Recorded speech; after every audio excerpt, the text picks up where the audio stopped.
Welcome to the Attraction Matriarch podcast. I'm Bunny, helping men understand women since 2018. This is where we talk attraction psychology, intimacy dynamics, relationship repair, masculine leadership, feminine response, and the patterns beneath modern relationships that most people never see clearly. If you want stronger attraction, deeper understanding, and a clearer read on women, you're in the right place. Welcome. Let's get into it. There is a particular kind of modern woman who's been rewarded her entire life for being useful everywhere except inside the intimate structure of a relationship. She can perform under pressure. She can hit deadlines. She can lead a meeting, manage a team, negotiate a raise, organize the calendar, carry the emotional weather of a department, and anticipate the needs of everyone except the man she promised to build a life with. And before anyone gets offended, let's be very clear. This is not because women are incapable of being good wives. It's because a tremendous number of women have been trained, praised, credentialed, and socially rewarded for becoming excellent institutional performers while receiving almost no serious formation in how to become excellent covenantal partners. We trained her to produce. We trained her to compete. We trained her to defend her autonomy. We trained her to treat dependence as danger, softness as weakness, service as oppression, and male leadership as something to suspect before she even understands what kind of man is standing in front of her. Then she gets married. And suddenly, the very traits that made her impressive in the marketplace start making her difficult inside a marriage. It's not always immediate. In the beginning, her drive can be attractive. Her intelligence can be intoxicating. Her ambition can make a man proud. He looks at her and thinks, this woman is capable. This woman is sharp. This woman can help me build. And she can. But if she only knows how to operate from an employee brain, the marriage eventually starts to feel less like a home and more like a tense workplace with shared bills, children, and a bedroom that slowly loses its voltage. Because marriage doesn't thrive on resume virtues alone. Marriage requires a different skill set. It requires warmth, loyalty, reverence for the private world two people are building.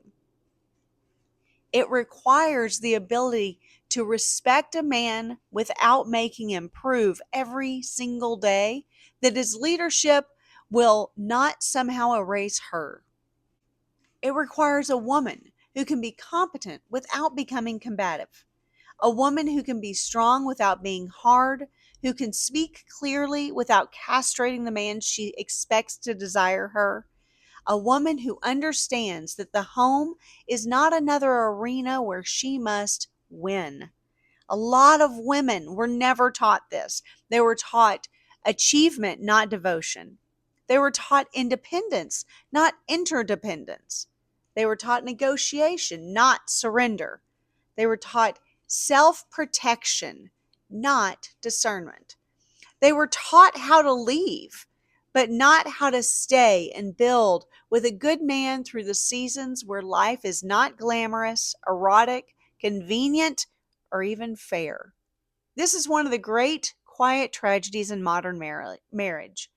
A woman can be praised for being strong all the way into relational loneliness. She can be applauded for never needing a man, then quietly resent the man in her home for not being needed in a meaningful way. She can be told that submission is degrading, then wonder why the sexual polarity in her marriage feels flat. She can be encouraged to make herself the center of every decision, every emotion, every preference, and every boundary, then wonder why her husband slowly stops bringing his full masculine presence to the table. Because men don't thrive where they're merely tolerated. Men don't become their best inside homes where their presence is audited, corrected, dismissed, and emotionally taxed. And women don't become their most radiant selves inside homes where they're constantly braced, managing everything, trusting nothing, and treating the men beside them like an inconvenient coworker who keeps failing the performance review. This is where a lot of couples get stuck. He thinks she's disrespectful. She thinks he's emotionally absent. He withdraws because he's tired of being treated like a suspect, and she escalates because she feels alone. He stops leading because leadership seems to create more criticism than cooperation. She starts managing because she doesn't trust him to lead. Then both of them begin living inside a marriage neither of them consciously chose. The man feels like he has a roommate with authority issues, and the woman feels like she has a dependent with opinions. The home begins to lose its sacred order. Now, let's be fair. Some men have made this dynamic worse because they want the benefits of female cooperation without becoming worthy of feminine trust. A woman shouldn't be expected to soften under chaos, laziness, addiction, immaturity, financial recklessness, chronic avoidance, or weak leadership. Men must understand this clearly. You can't demand the fruit of a well-led woman while refusing to become a man she can safely follow. But many decent men aren't tyrants. They're not oppressive. They're not trying to dominate their wives into silence. They're men who want peace, warmth, cooperation, affection, respect, sex, loyalty, and a home that feels like a refuge instead of another battlefield. And they're confused because they married capable women who seem to be able to give excellence to everything and everyone else. The boss gets her focus, the clients gets her patience, the children get her tenderness. Her friends get her emotional generosity. The community gets her service. But her husband gets the exhausted version, the suspicious version, the corrected version, the irritated version, the version that has been trained to believe that needing him is dangerous and honoring him is beneath her. That is not a wife problem only, that's a formation problem. A culture that tells women their highest calling is external achievement should not be shocked when women become better at external achievement than intimate partnership. A culture that mocks homemaking should not be shocked when women don't know how to make a home feel beautiful, nourishing, peaceful, and sexually alive. A culture that treats male leadership as inherently suspicious should not be shocked when women struggle to receive even good leadership without flinching. A culture that trains women to measure equality by sameness should not be shocked when marriage loses polarity, tenderness, erotic friction, and the emotional architecture that makes a man and woman feel deeply different in the most life giving way. This is why I tell men to pay attention not only to what a woman accomplishes, but how she relates. Watch how she handles disagreement. Watch how she talks about men. Watch how she speaks of marriage. Watch whether she can admire without immediately competing. Watch whether she can receive without immediately turning it into a power struggle. And watch whether she has reverence for the private, protective, sacred nature of family life. A woman's degrees, income, beauty, and social polish may impress you, but her posture towards partnership will determine the climate of your home. And women need to hear this. If you want a strong man, you can't treat his strength as a threat every time it's asking something of you. If you want masculine provision, protection, direction, and emotional steadiness, you can't punish every attempt at leadership because it interrupts your preferred sense of control. If you want to feel cherished as a wife, you have to start relating to your husband like he is an underperforming employee inside a life where you are the only competent executive. Your marriage is not a corporation. Your husband is not your assistant. Your children are not your brand extension. Your home is not merely a logistics hub.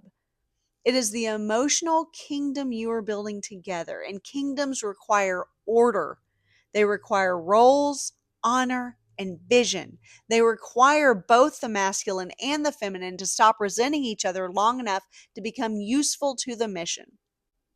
A woman doesn't become less powerful when she becomes a better wife. She becomes more powerful in the realm where her influence is most intimate and enduring. The right kind of wife can change the entire temperature of a man's life. She can make him braver. She can make him steadier. She can make him more ambitious, more disciplined, more sexually alive, more emotionally rooted, more committed to the future. Not by nagging him into performance, not by competing with him for control, not by withholding warmth until he meets every unspoken expectation, but by becoming the kind of woman whose respect feels like oxygen, whose softness feels like home, whose loyalty feels like armor, and whose presence makes the mission feel worth the sacrifice. That kind of woman isn't weak, she's formidable. But she's formidable in a way that strengthens the marriage instead of constantly challenging it for dominance. And that distinction really matters because there are women who can run a department but can't receive her husband. There are women who can manage millions but can't nurture peace. There are women who can impress strangers but make the man closest to them feel perpetually unwanted, untrusted, and absolutely unnecessary. And eventually that catches up. A marriage can't live forever on efficiency. A man can't desire a woman who treats him primarily as a liability. And a woman can't relax into love while clinging to total emotional control. A family can't become strong when the home is organized around resentment, suspicion, and silent score keeping. This is why we have to tell the truth, not to shame women, but to restore them, not to excuse men, but to call them higher, not to romanticize some imaginary past, but to recover what has always been true about human nature. Men and women are not interchangeable units inside a household economy. Marriage is not merely a partnership between two productive adults. It's a living structure. It's sexual, it's spiritual, it's emotional, it's practical. It's hierarchical in some ways, reciprocal in others, and deeply dependent on both people understanding what their presence is supposed to contribute. A woman who only knows how to be an employee will eventually treat a marriage like a job she resents. A man who only knows how to be a provider will eventually treat the marriage like a bill he has to pay. Both are too small. The marriage needs a man who can lead with vision, steadiness, competence, and love. And it needs a woman who can bring warmth, wisdom, loyalty, softness, erotic life, and deep feminine investment into the world they're building together. That's not oppression, it's architecture. That is how a home becomes more than a place where everyone sleeps, eats, scrolls, and recovers from the world. That's how a marriage becomes a source of power. That's how children grow up inside order instead of emotional debris. That's how legacy begins. So, yes, raise daughters who can think, raise daughters who can work, who can earn, who can lead when leadership is required. But don't forget to raise daughters who can love a good man well. Raise daughters who understand that devotion is not humiliation, that cooperation is not servitude, that softness is not stupidity, that respect is not inferiority.